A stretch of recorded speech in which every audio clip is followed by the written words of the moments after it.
Hey, hello everyone. Very good to see you here. Good morning, good afternoon, good evening, wherever you are. So just to make sure that you can hear me fine, you can see me fine, please go in the chat on the side and say hello. Our special guest today is already ready here, and I see lots of people in the chat already. I see Andres. Hey, Andres. Baslur from Bangladesh. Andres is in Switzerland. Carlos, I think Carlos from Brazil. Hey, Dan. Hi, Fahidi. So, hi, everyone. Good to see you guys. Roberto is somewhere in Coimbra, Portugal. I'm going to talk in a minute. So, Rodrigo is from Rio in Brazil. So, it looks like you can see me. So, we are here. Hi, Sebastian. Sebastian is from Canada. Lots of people here coming frequently to these conversations. Very good to have you all here. Welcome to one more of the Speaker Secrets interviews.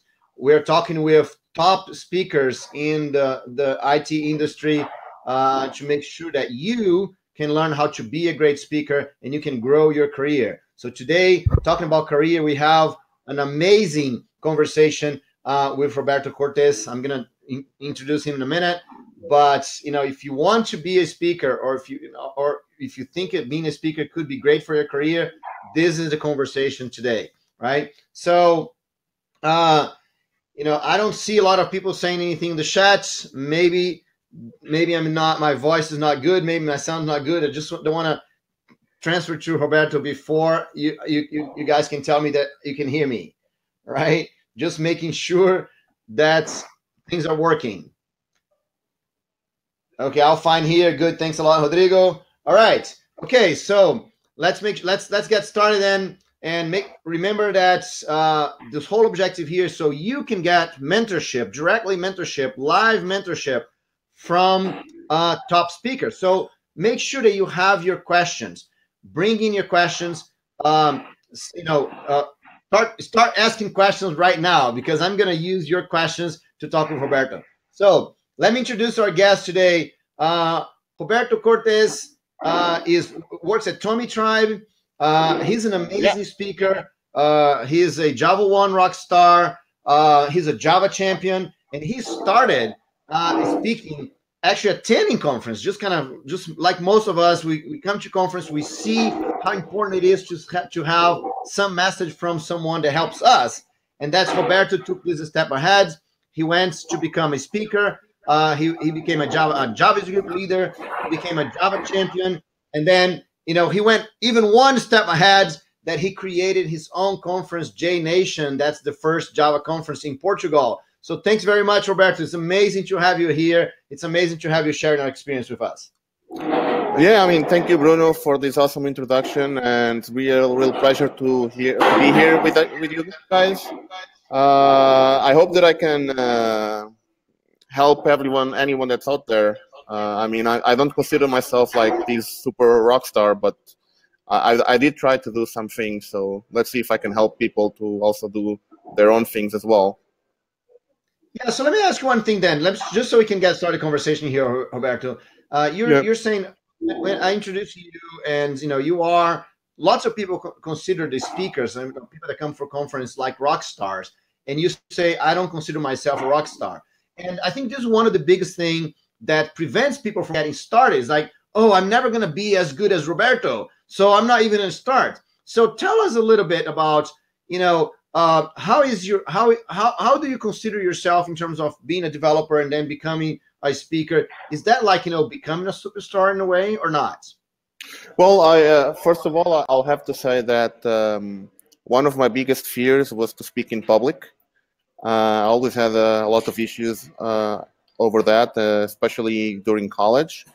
But I also wanted to learn a lot. And I realized that one of the better ways to learn is when you have to present a topic to someone, because you have to learn about it, right? So you can explain to other people. So I did try to basically try to match those two things, my will to learn, my which I wanted to learn, and basically I wanted to not be afraid to speak in public. So that's why I started to like try to do a couple of presentations in my company first, and then I wanted to go to events and see like other speakers speaking, and of course to learn as well. And that's why I figured out that was something that I wanted to do as well. Um, it's one of the things that I found more interesting is that it's usually better if you want to speak about something that you're working on, because it's more natural to you. It's something that you work on every day, and something that you don't usually should dominate, right? Uh, but that doesn't matter. That you cannot just bring a topic that you like, even if you're not working on that. You may start working and on your free time and learn about it, which is fun.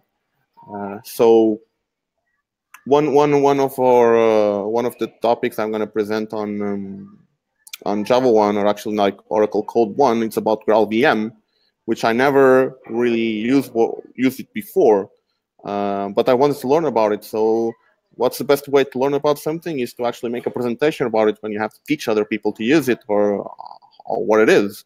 So that's usually my mindset about doing presentations and speaking about topics, and then people might consider you a good or bad speaker depending on how you present stuff. So I usually try to make the presentations fun in a way that people enjoy them, even if they suck somehow. Okay, that's very good. So you mentioned about going to conferences and present to other people, and you are a JavaScript group leader, right? So you started by bringing people to your user group and bringing a speaker to your user group. And so how important do you think it is for you to, you're now organizing J Nation? It's a conference in Portugal. How important it is for you to actually have jumped to the other side of organizing conferences, and how important it is for your community that you're doing this? Well, so let me go rewind a little bit and tell you a little bit of the story about it. So the first time I went to Java 1, and that was like I don't know, maybe 5-6 years ago, which I actually met you. Maybe you don't remember, but we met there. I was looking at all of that, and I was really overwhelmed of how big of a conference it was. And then I thought, well, I'm a lucky guy because I had the chance to be here. But if you look into the attendees, you probably never knew a Portuguese guy coming from Portugal to these big conferences, right? There is a lot of Brazilian guys, of course, a lot of US people, but have you ever met a Portuguese people or a Portuguese person that went to Oracle Code 1, Bruno, other than me? That is a good question. I don't remember, and Yeah, probably I've don't met remember several. because yeah. Yeah, I've met Sorry, several go ahead. Portuguese, but I'm not sure exactly if at Java 1 I've ever met anyone.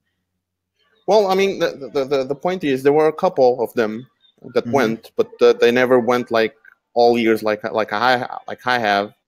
And the reason why I started thinking all of this was, hey, I'm lucky enough to be here because I was able to come. But how about all these colleagues that I have which live in Portugal, and then they don't have a chance because their companies cannot afford them to come, or they cannot take the time to come, or it's just too far for them to come, right? So I started thinking, hey, I really wanted to other people to actually see this and have a chance to look at this without having to go so far, having to spend so much money, travel, user group where people could go and see sessions either done by other JUG members, or even bringing some of these speakers that go to Java 1 or other conferences, or Oracle Code 1 or other conferences to present their awesome sessions in the local cities where we live. And also the JUG, gave me the chance to try out some of my sessions as well. So it's like a place where you can do your sessions in a more controlled way before you going out to the world and making a presentation to like 200 or 300 people. And of course, give the chance to other developers that want to start their own developer career to use the jug to do some of those presentations. And we have some of our jug members already done that. So I try I know that there are a couple of attendees over here that would like to start a speaking career. And I think a jug is a perfect place to start doing that because it's a controlled environment. Usually, people will not they're not gonna criticize you because they know that's hard to be on the spot, and it's a more friendly and familiar environment. Usually, when people come to the jugs, they come in groups of like 4, 5, 6, 7 people that work on a company. So you have these groups that they know each other. Plus, most of the times, these groups they also know each other between them because they change companies, you know. So it's been interesting in that particular regard, and of course, then the jug starts to gain traction and starts to grow up, and you start doing sessions, and before you know it, you have like 500 people, and start thinking, well, I probably have to turn this into a conference because we have so many people. So it will be interesting for them to actually make an event where they can see better things than just a regular jug meeting. Very, very cool, man. And so Baslur here is a Java user group leader in Bangladesh, and he's asking, how do you motivate people to join the user group? Is there any secrets that you use to attract people? Well, I think that it may depend on your culture and on your city and on all those dynamics. So the city where I am, which is Coimbra, it's a very small city. I think it cannot be compared to Bangladesh, which I'm not exactly sure how big it is, but it's probably on the millions. So the interesting thing here is that so we have a small ecosystem, and basically we have a lot of companies that do Java and other technologies. But I do know people on all of these companies because they either worked for me in the past and then they moved to other companies, or they were my colleagues on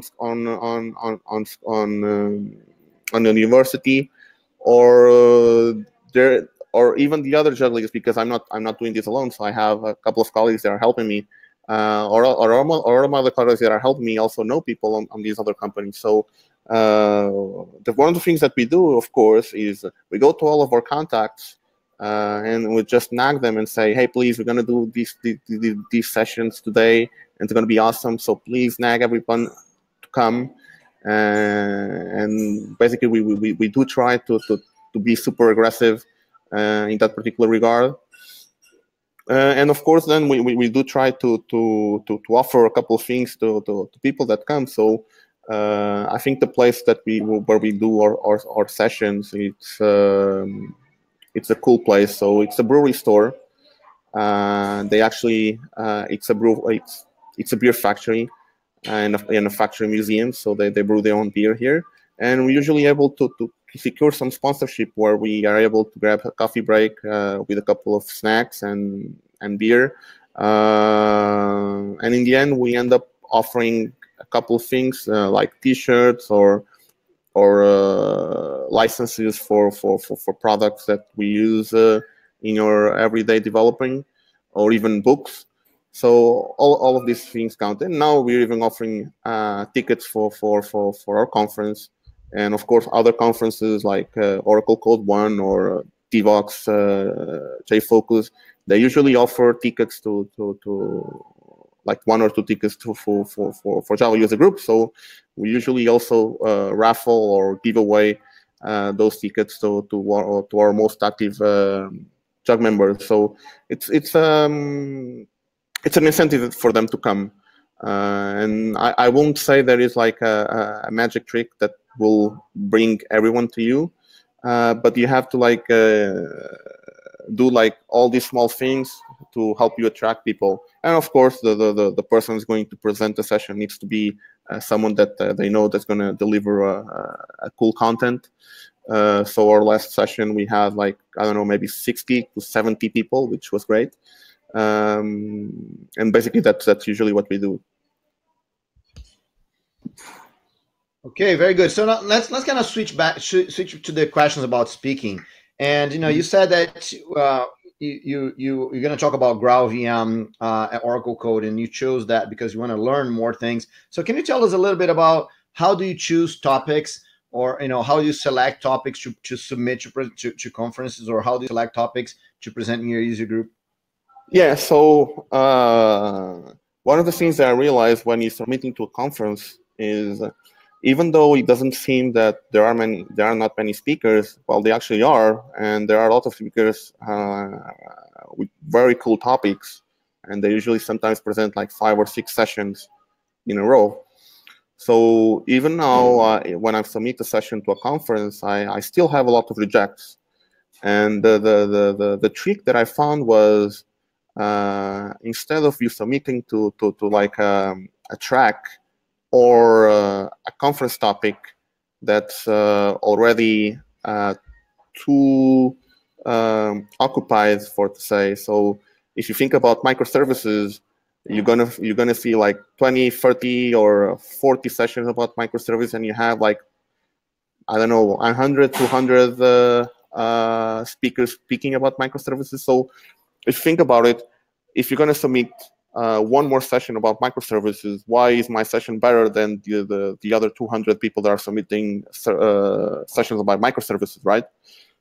So instead of doing that, I tried to go to the niche sessions where I don't have that much competition and I have better chances to get my session approved. So GraalVM is something that I think that there are not many people speaking about GraalVM other than the Oracle guys and a couple of more people. So I think I have good chances to have my session approved about GraalVM. So I had. A couple of years ago, for instance, no one was talking about Java Batch on Java E. So I submitted a couple of sessions about Java Batch, and I usually got all of those approved because I was the only person talking about that subject. So usually my advice to you is find topics that you like and find topics that not many people are talking about it. Not only that's going to generate interest, but you're also going to have a better chance to have your session approved because you're not competing against everyone else.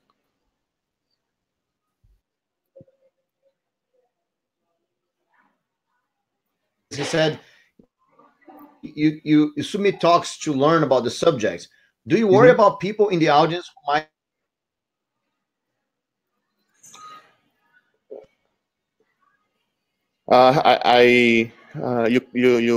You broke down, but I think I know what the question was because it's right over here from Sebastian.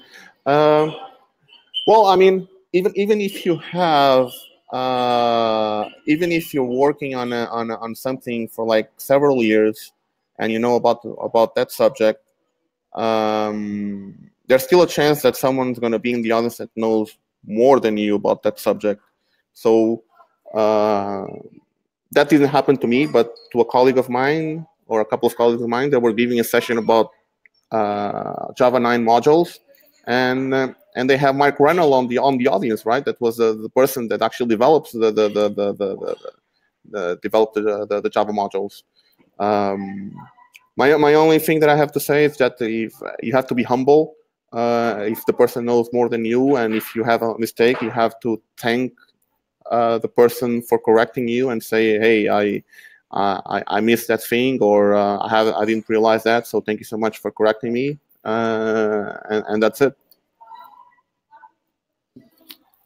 Okay, pretty cool. So Sebastian, talking about the niche tracks that you're talking about, Sebastian says, how do you find those tracks? Do you talk with the organizer of the conference, or you just have an idea that track is going to be less submitted?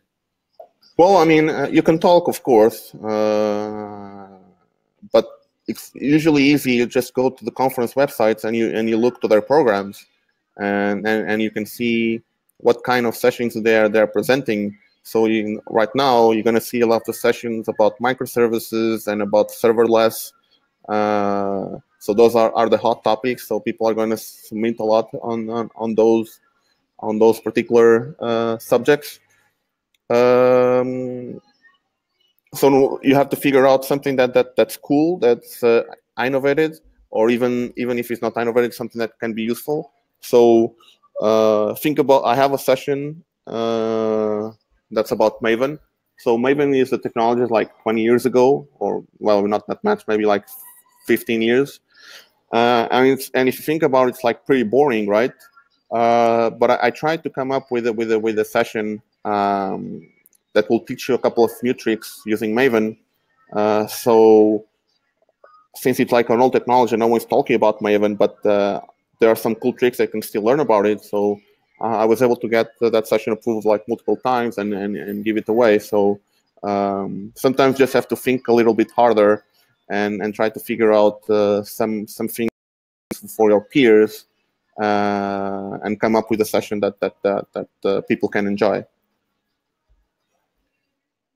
Okay, so you mentioned about like a Maven being a boring subject. How do you? But one of the top questions that we get from people is how do we do interesting talks, right? How do we how do we get the audience to be interested in what we're talking about? How do we get to inspire people during the talk? So how do you do this? How do you actually get, like what you said, a talk that's a subject that's boring because it's been around for a long time, but you turned it into something interesting, something that inspires people? Yeah. So first of all, you have to try to come up with a subject or a session title that could convey that. So in my case, for the Maven talk, my session title was Maven Taming the Beast, and then I usually try to follow up a theme based with my session title. So my slides were all around a beast theme thing. So we had like beasts on the backgrounds, and they were like dark. So basically, they were trying to not be like bland with just like a white background with just text. And another thing that I think that interests people is you just don't do slides. You try to do as many demos as you can. So yeah, of course, I have slides because they're interesting. But I also had a lot of demos where I just go to the command line and just start typing. And for this particular Maven talk, I have a couple of challenges that I was asking people. We will say, okay, you guys are working with Maven for like 10 years. Do you know what happens when you have this scenario? And then you can pose questions to the audience and with multiple answers, and then you see and react. So basically, those are a couple of things that engage the audience with your session instead of just being just like plain slides and text. You have to try out demos. You have to try out posing questions to the audience for them to get engaged. You have to try out like mix some kind of theme. So I usually like a lot of cartoons and manga. So I just try to incorporate those into my sessions, and this is interesting because it gives a personal touch to your sessions, and people will feel more, in my opinion at least, they feel more welcome because they see that they start to learn a little bit more about you, because the session is not about the topic, but also reflects a little bit of your personality and your tastes. Yeah, that's very cool, man. Very cool. That I always like to say that when you're presenting something, you kind of you're being there for the audience, right? And so you sharing your personality to the audience is a lot about you being there. So another topic that lots of people ask at us is about matching the skills of the audience, right? Kind of targeting the audience. How to present an audience with extremely wide range of experiences. When you go to large conferences like Oracle Code One or DevOps or Java One or any of the large conferences, you usually have people that are just beginning and then people that are very advanced. How do you deal with that, with such a wide array of experience in the audience itself? Yeah, that's a very good question. It's really not an easy thing to do. So ideally, you will want is to have your session in a way that people that are starting up are able to follow you up. But of course, that's gonna all the expert people are probably gonna get bored. So you have to come up with certain aspects that you can teach to the expert guys during your session, so they feel that they didn't go there and waste time. So coming again to my Maven session, I tried to come up with a couple of tricks for even expert users that didn't know about. So even if they knew a lot about the technology, there's still something that they could take from the session. And I think sometimes recycling our knowledge is also okay. So if you think about it, yeah, you get many new developers, but sometimes those developers, like after 3, 4, 5 years, they become managers and they start doing code, and then you have a new set of developers coming in, so they need to be taught again. So that's when you do when you can recycle the sessions and start come up with new angles about stuff, to teach the newcomers what's the technology all about, but then bring up these new tricks that you can use to the technologies. And I have to think about it. The technology never stops evolving, right? So even if I'm super expert about something, then maybe I think, oh, I'm super expert about this, so there are a couple of new versions. They probably didn't add anything new, so I'm not going to bother seeing that. So maybe that there is a chance over there where you can pick up those new features coming on those technologies that people didn't look at it with much attention, and then you can come up and present them in a cool way or something. Okay, they come up with this new feature, and I've used this to do this, and then the experts will learn about something as well.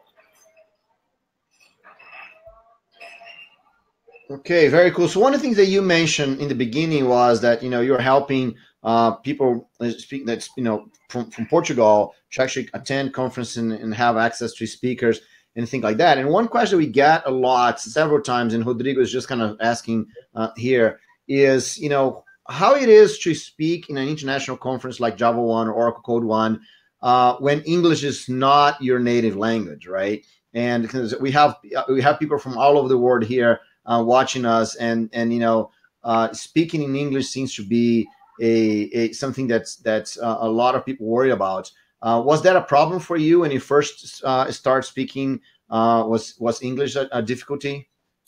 Well, not exactly. I mean, I think my English level, I wouldn't say that it's like perfect, but it's been improving during the last couple of years. Um, I was lucky enough that when I was doing my computer science course, most of our books were in English, so I had to learn English anyway. Um, but yeah, I realized, for instance, for Brazil, where I think most of your books that you use to study, they are in Portuguese Brazilian, so it's harder for Brazilians to learn English. But I don't really think that's really an issue, especially because Oracle Code One and other conferences, there are international conferences, so they're gonna have attendees all over the world in the audience.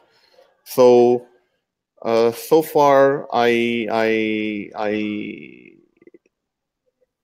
when I was talking and engaging with my attendees, I didn't feel that the English was the problem. I think that the attendees over there, they do understand that sometimes the speakers, they are not native English speakers, so they give you a little bit of slack in that regard. So they're not going to judge you on that. They will judge you on what you're presenting and on the content that you're presenting. But of course, you do need to have a way to maintain a proper conversation and have some flow going. So you will need to do that. So my recommendation over that is practice. I mean, go to your local judge and do the sessions in English if possible. And if not, you can just practice at home and do it in English, and you can just do it over and over and over and over again. And if you want some feedback, you can just do your session, record it, and publish it on YouTube, and then share it with your friends or colleagues or to the other speakers. And I'm pretty sure that they will give you feedback and tell you how to improve your English or even how to improve your session. Okay, cool. So that brings us to practicing, right? Yeah. And so I'm going to ask you about practicing in a minute, but since we're about in halftime here, let me quickly just tell everyone here. Roberto is on Twitter, and so you should be. That's a good sides. You're going to see Roberto's Twitter. So, if you're watching this on YouTube, it's going to Twitter. He talks a lot of things about, he works for Tommy Tribe. He talks a lot of things about, Java and Java EE. And he's also runs a very important conference in Portugal. So, if you want to be a speaker, that's a great place for you to submit your talks to. And so, go follow him on Twitter right now.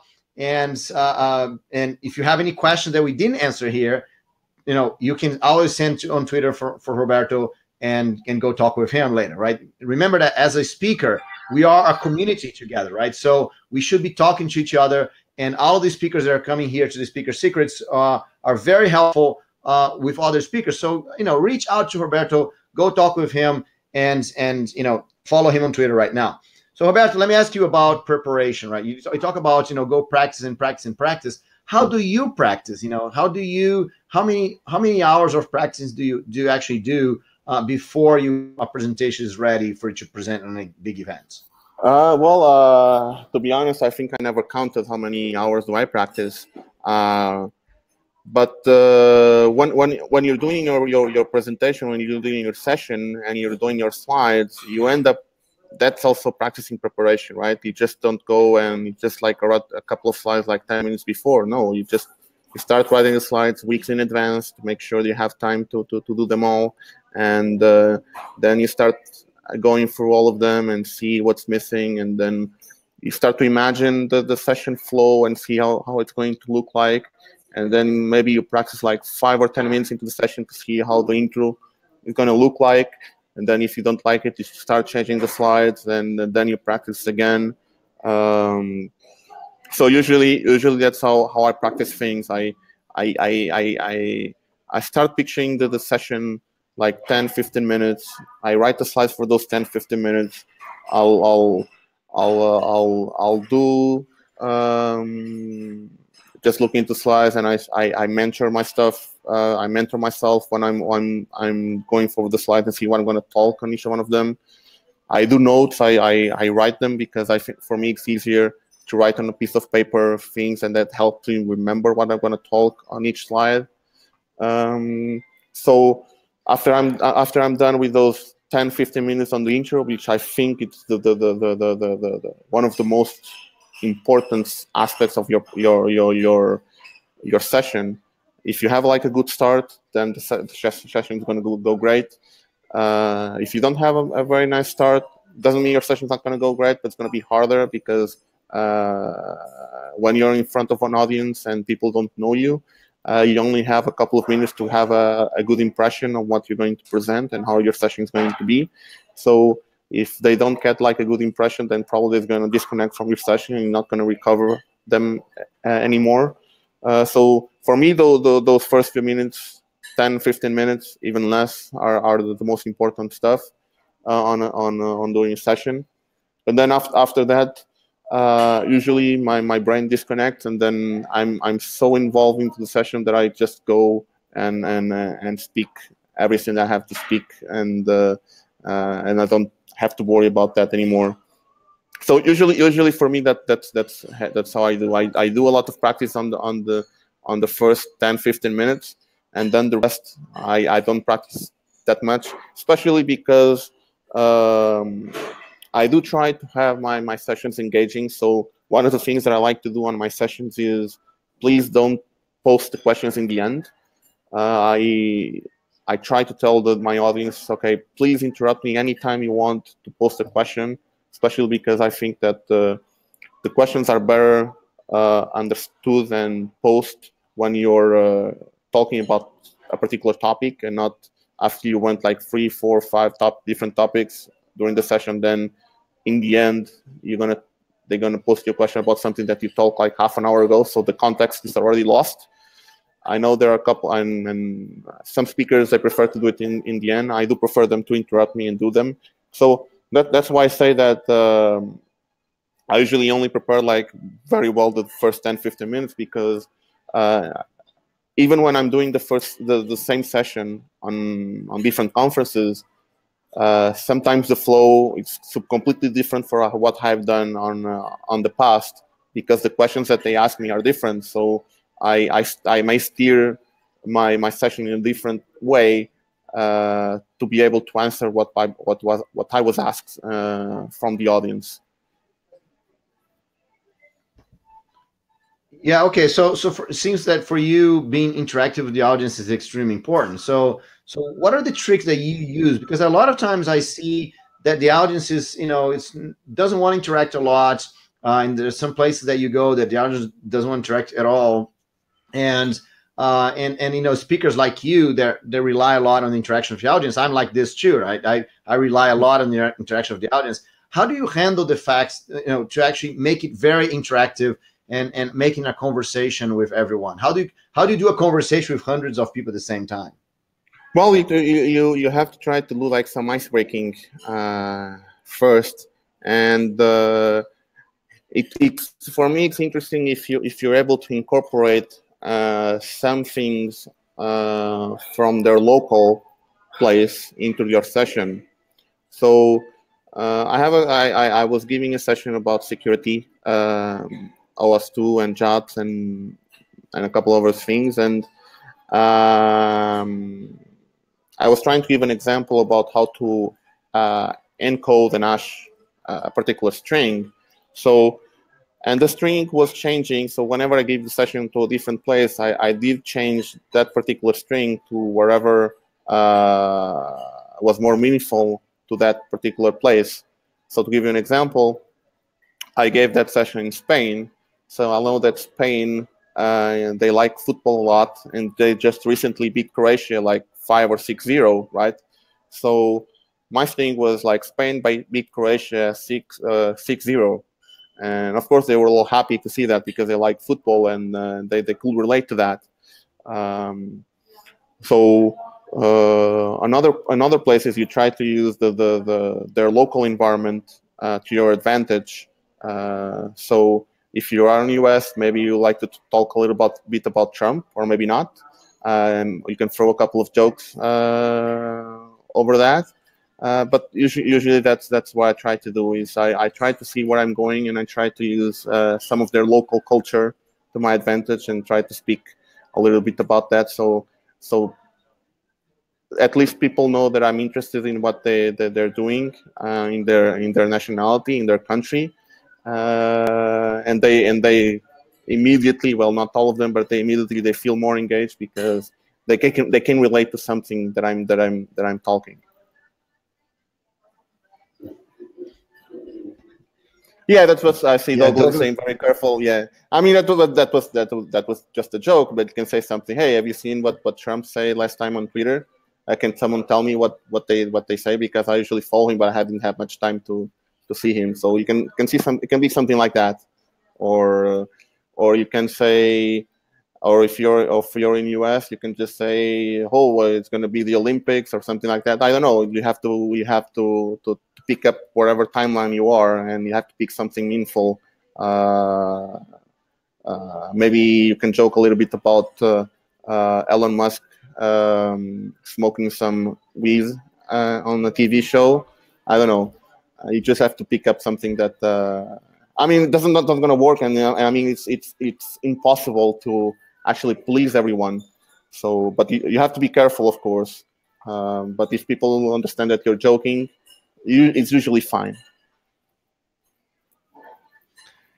Yeah, so let me kind of go to a place where it's it's kind of hard, but every time that you try to do funny things and things like this, and as Douglas said, he had to be careful sometimes. Also said you have to be careful.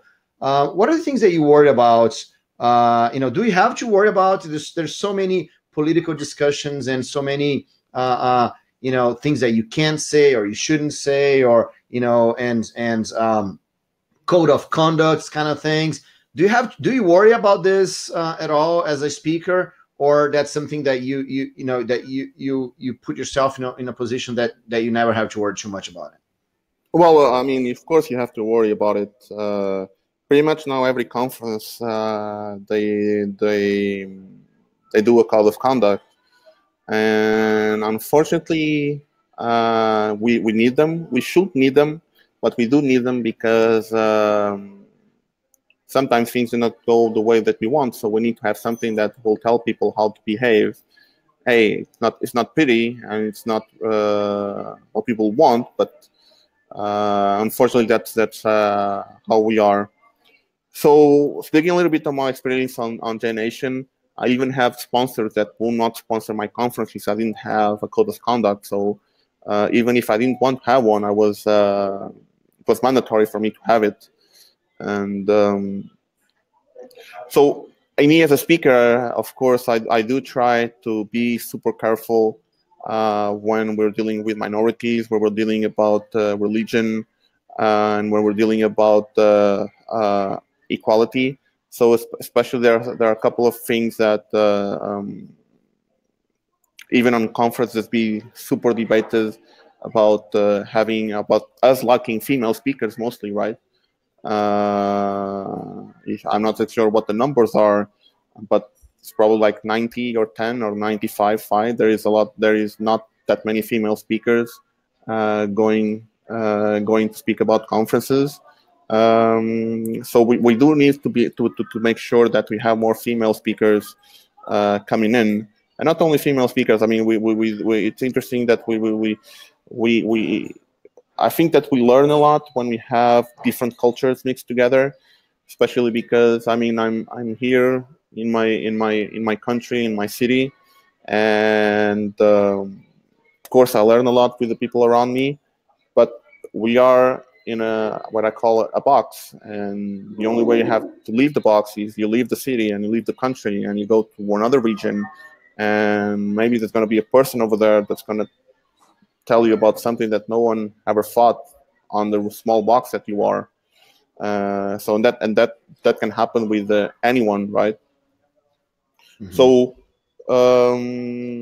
for me, you have to be super careful about this, and we have to find ways to bring more people in that represent those different visions, those different aspects, because I believe that in the end we are able to learn way more than just having the usual people doing all the conferences, all the sessions.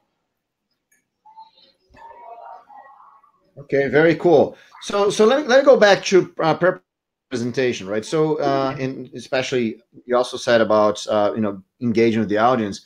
One of the problems that we see when you try to engage with the audience is if you have a set of slides and then the audience asks you something, it's hard for you to move away from what you put on the slides to answer the question. So how do you deal with having interactions? Do you use a lot of slides? Do you prefer to not have slides? How do you deal with that? So usually most of my sessions are like slides and code. So I do try to do as much live coding as possible or demos as possible. So usually when people ask me about something, I usually have most of the times I have my IDE open or have my terminals open.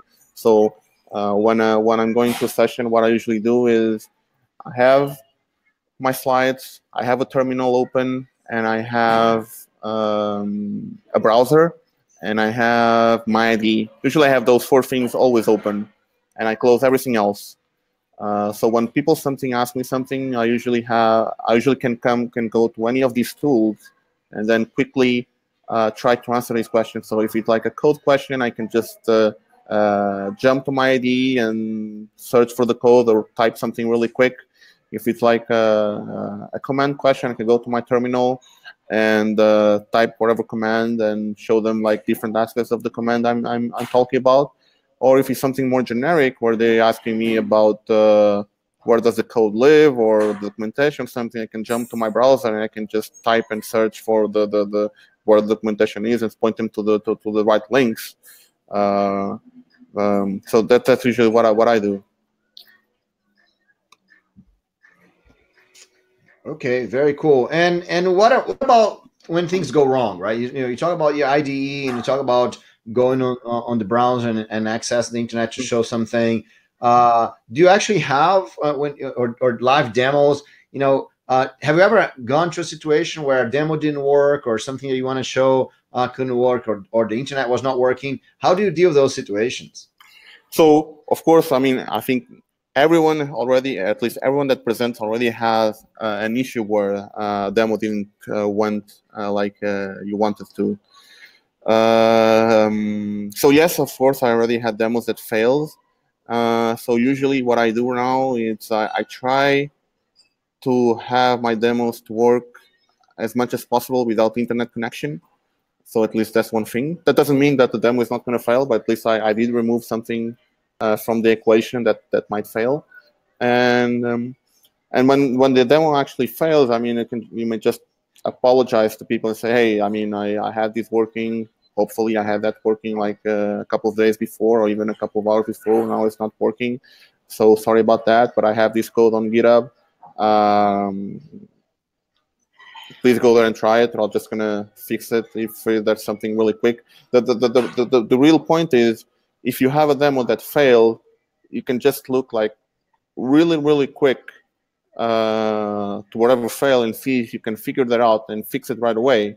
If it takes you more than 1 or 2 minutes to fix it, then don't do it, because those 1 or 2 minutes can turn into 5, 10, or even more. And that means that people are going to get bored by seeing you trying to solve an issue, and basically they're not getting anything from your session while you're doing that. So my recommendation there is, okay, you can just look really quick to see. Sometimes there are small fixes that you can do. Maybe you forgot to add the Java runtime environment into your console and you're not able to compile, or something else, I don't know. And there was other quick fixes that you can do, or you forgot to refresh your browser, or you forgot to refresh your libraries, doesn't matter. But don't spend more than like 1 or 2 minutes to try to fix the issue. If you see it's going to take more than that, you just move forward. Just say, I have this demo, it was working, it's not working anymore.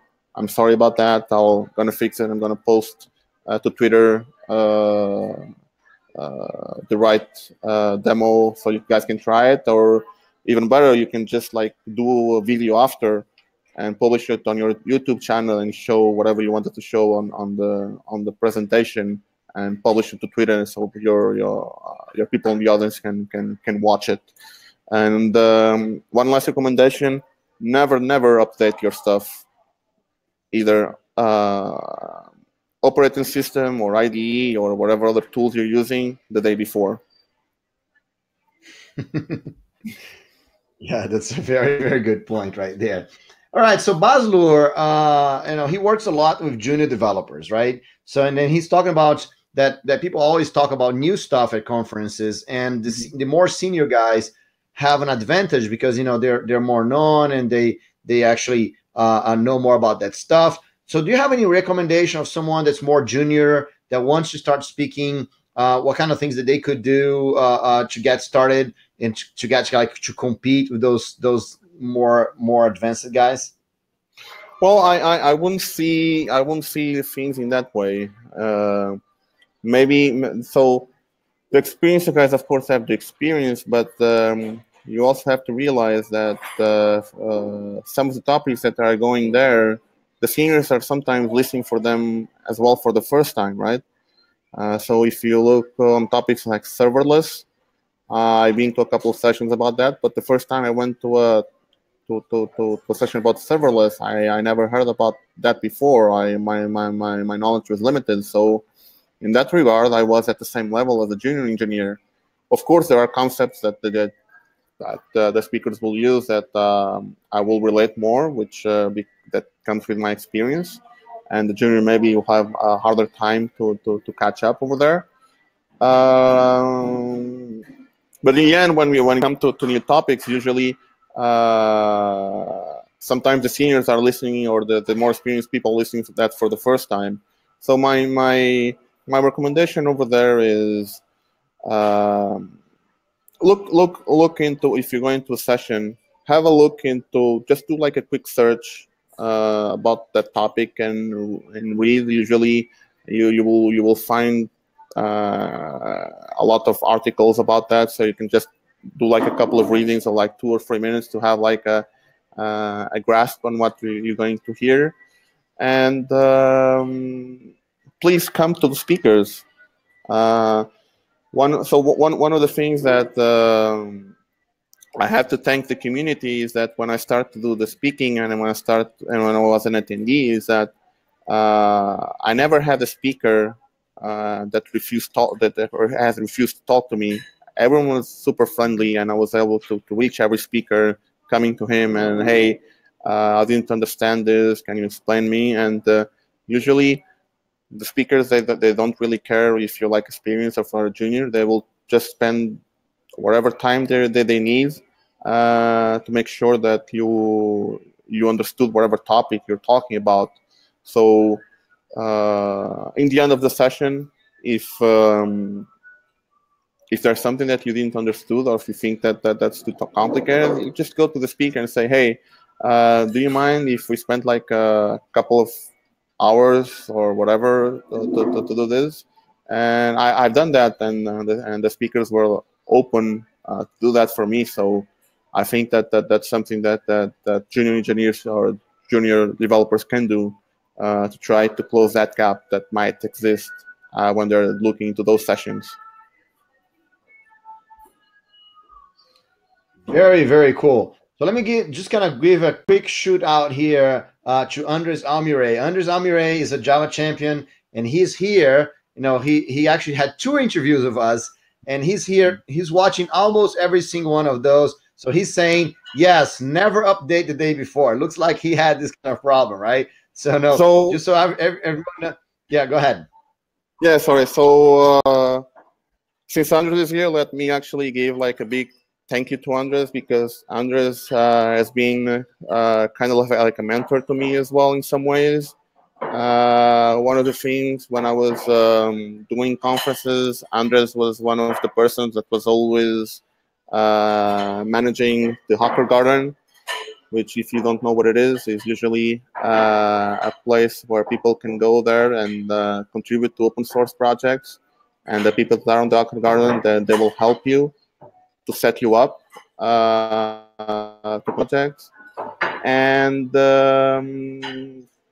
Andres, it was how I met Andres, and so he helped me out on the community, start with some open source projects, and he's one of the reasons I'm a Java champion now. So thank you so much, Andres, for all the help that you've given me so far. Yeah, very cool. So thanks, Andres. You know, I feel the same. Andres has been a great mentor and a great friend for many, many years. Thanks a lot, Andres.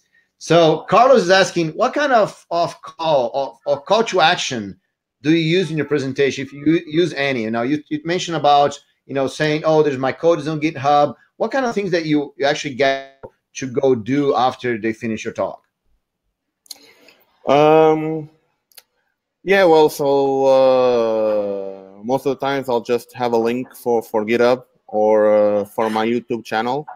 So I usually tell them if the session I'm doing for the first time, then there is no video. But sometimes the video is already from other conferences, so I tell, hey, there is already a video for this session that I gave on another conference, so you can go over there and watch it again.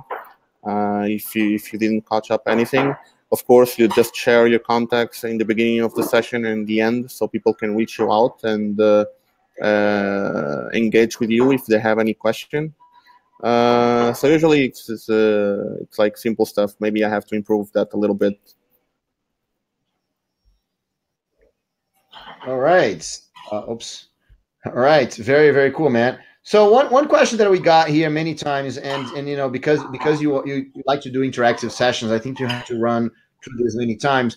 A lot of people are afraid of the questions, right? You know, so we have questions like, what do you do if someone asks you a question you don't know the answer? What do you do if you ask a question that looks make you look like you're stupid? Or you know, what if there's someone that's way more advanced than you in your session asks you very hard questions? So do you have problems, you know, since you do it very interactive, you want people to ask questions all the time, do you have problems with this, or with having questions that you don't know how to answer? I don't have a problem, and already happened to me a couple of times. And usually, with those happen, I'll just say, I mean, you pose a question, a very good question, doesn't matter, but you pose a question that I don't have an answer right now. So if you don't mind, I'll have a look, and I'll give you an answer later, or after the session, we'll just talk and try to figure that thing out. But one of the things that you should never do is you should never try to answer something that you don't know about. That will make you look stupid. So don't try to make something up. If you don't really know about something, just state it. And I mean, no one should be able to criticize you about that, because no one knows everything, right? So of course, speakers, they don't know everything about everything. So I think if you recognize that you're not able to answer the question, it's a perfectly viable answer, and then you just say, please reach me out after the session, or give me your email, and I'll have a look into your question, and I'll come back to you later. Okay, very cool. So one thing that you know, you mentioned about Andres and how Andres was a mentor to you, and in my experience is being that when you have mentors, it really speeds up your learning, speeds up your opportunities. You know, a mentor can completely change your life, and so and one of the questions we got here about someone wanting to go to the next level, he was like, you know, I'd like to work with international partners, with international speakers. You know, do you have any advice for people? How do they find a mentor? How do they find someone that can help them out? How do they can find a experience? Do you have you ever had to do something like this? You know, how did you meet Andres, for example? You know, how did you got him to be your mentor? Well, again, I think I met Andres in like Vivox, Belgium, like 4 or 5 years ago. I can't remember exactly when it was. Maybe he remembers. But hey, I mean, I was at the conference, and they announced one of the keynotes, hey, we're gonna have an Ocker Garden. The Ocker Garden is about this, so please show up if you have any interest. And I had, so I showed up, and I say, hey, I'm Roberto. I have interest in what you guys are doing here, so can you please help me? And like I said, like some minutes ago, I believe our community is so Andres saying Vox Belgium 2013, so that's like 5 years ago. Thank you, Andres. And I would say the community is very inclusive, so they will try to help you out as much as they can. And that was the feeling that I had, even though I was like a complete stranger to everyone that was over there. I never felt out of place. I mean, I was very well received, and they tried to help me. And I never, so at that time I never had used GitHub before, and most of the open source projects use GitHub, so they teach me about GitHub and how to use Git. So I only have to thank those people because they were giving their time away to help others. So I have to feel very, very thankful about their doing that. So my response to that is actually try to do the same for others. So try to do what they do for me. I have to try to do for the other people. So if you guys want to find someone to mentor you, if you have the chance to go to a conference, I'm pretty sure that you're able to find a mentor over there. And if not, I mean, just reach out on Twitter on someone. I mean, I have no issue. I mean, I have a blog and I have a YouTube channel where I publish some videos and of course conference, and I do get some emails about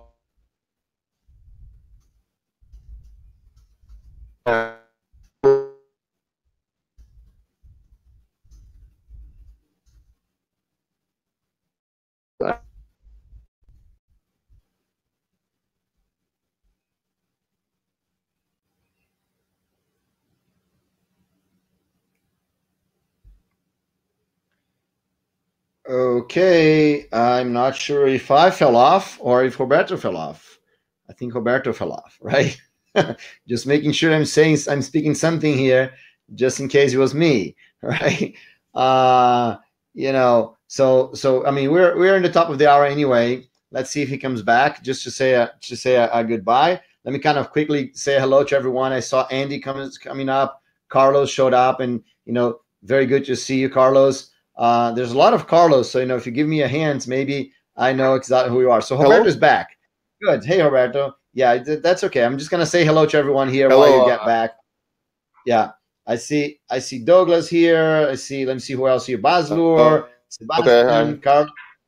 Yeah, lots of people. Andres, Fahid. I mean, lots of people here that join us on. So Carlos saying I was his mentor at TDC Porto Alegre. Yes, Carlos. Very, very good. Yes. Excellent. Very good that we talked. I remember very well. Excellent. Okay, Basil says your tip suggestions are awesome. Thank you very much, man. I would like to invite you to our JavaScript group. Would you be interested in doing a remote virtual session? So hi, Roberto. Welcome back. So that's Basil asking if you could do a remote session for his user group. Sorry about that. Yeah, I mean, it will be my pleasure. Please drop an email on Twitter or I'll in this chat, so you can reach me out on this email and we can set something up. Okay, very cool. So you see Roberto's email. If you're watching this on recorded, I'm gonna put his email here on the comments below. All right. So Roberto, we are on the top of the hour. You said you only had about an hour for us to talk. Is there anything that I didn't ask, or something that you want to give, some inspiration that you want to give to people about becoming speakers? I mean, the only thing I'll have to say, try to go out there, try to do the community. I mean, I before me going with the community, I was doing development for like 7 years or 6 years. And I've learned more in like 1 year or 2 years with the community, which on that period of time that I've learned before. So it's easier. So I mean, it sounds like a cliche, but then you probably heard this sentence before, but something like, if you want to go fast, you go alone. But if you want to go farther, you go with a team, or you go together with someone else, right? And that's what I feel. So everything that I've done so far, I was not able to have done that before that if I hadn't had any help with the community, other leaders, other speakers, other Java champions, and even the attendees, right? So go out there and try to find your space and try to do some cool things for the community. That's what I probably have to say to you. Okay, cool. But let me just ask one last question. Then you mentioned several times about the community helps us and everything. Is there anything that someone needs to do to be helped by others, or just show up and you ultimately? how is your experience? What did you have to do to actually get the help that you needed?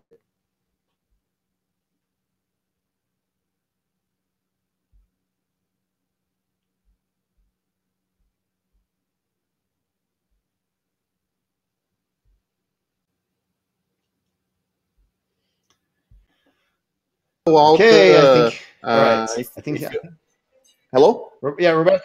Can you restart the answer, because I think you dropped it for a second, but you're back. Sorry. Yeah. So I was saying that. Yeah. I mean, you have to show up. So if you go to a conference, please go and engage with someone. It might be the person next to you in the audience. You can go to the speaker. I mean, you have to engage to actually get what you need. But you don't have to do anything other than that. Just engage. Just talk to people. It can be on Twitter. It can be by email. It can be face-to-face person.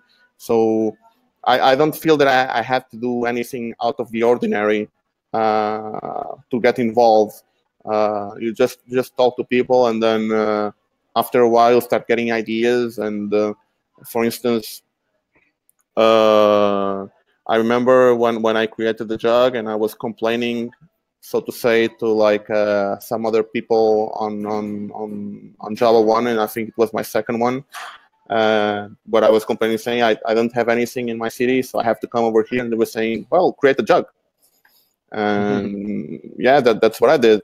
So you get the idea. So if you just talk and you say what you want to do, so that's why my advice, at least, go out and speak to people, at least, even if you're not able to speak them in person, you can always speak.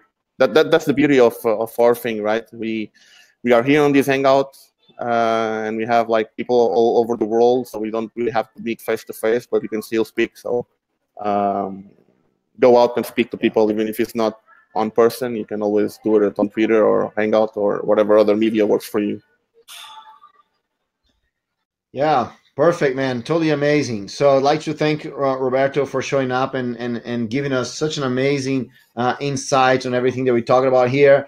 And for you that you're watching us, remember that all the Speaker Secrets interviews are available at the portal. So because you join it here, you receive an email with a username and password that gives you access to all of the interviews, to a free training, to a free mentorship for you, so you can become a better speaker, right? So join in, as Roberto mentioned. Join in, show up, because by showing up, a lot of things happen, right? So go to the Speaker Secrets portal.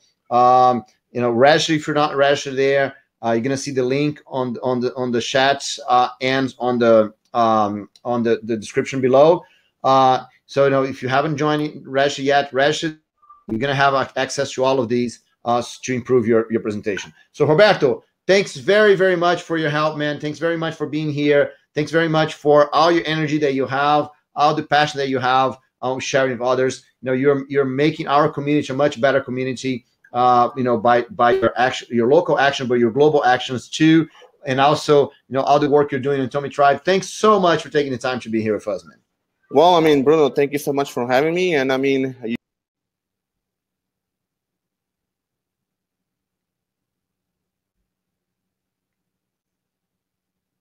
think with for other people in the community to actually step up and start doing their speaking careers if they really want to do that.